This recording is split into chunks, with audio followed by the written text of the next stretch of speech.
Once one has determined the correct planetary hierarchy that's going to help them get themselves from point A to point B for them to achieve their goal, we have to spend time figuring out what image we're going to use for the talisman.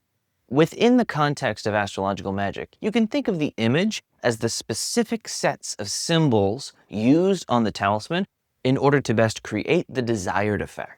Most often than not, these images can be pulled directly from our source texts, like Agrippa's 3 books of occult philosophy and Picatrix. For instance, someone who is looking to create a Venus talisman to find the love of their life, should they go with the image of Venus with the head of a dove who holds a comb in one hand and an apple in the other? Or do they use the image of Venus as a maiden who sits upon a stag in divine eloquence? Which one is better? And even though there may not be a right answer, often there is a better image to choose when it comes to optimizing for a specific goal or effect.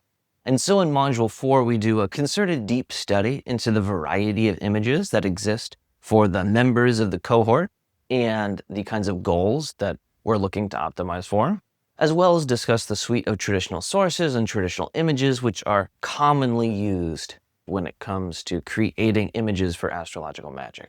And then after we have conducted this study, we go forth to imagine some of our own images using our newfound and new practice logic based off of the traditional sources. We also go forth and talk about how the general form or shape of the talisman could be influencing the results of the magic at hand.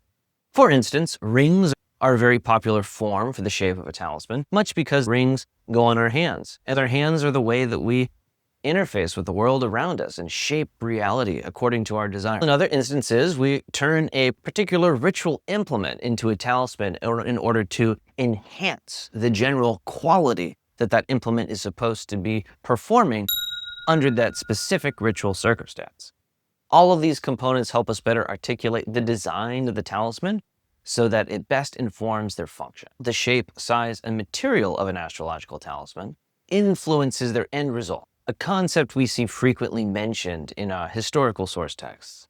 Thus, we need to be aware of these underlying principles in order for our own talismans to have the best shot they can of creating the results we're looking for.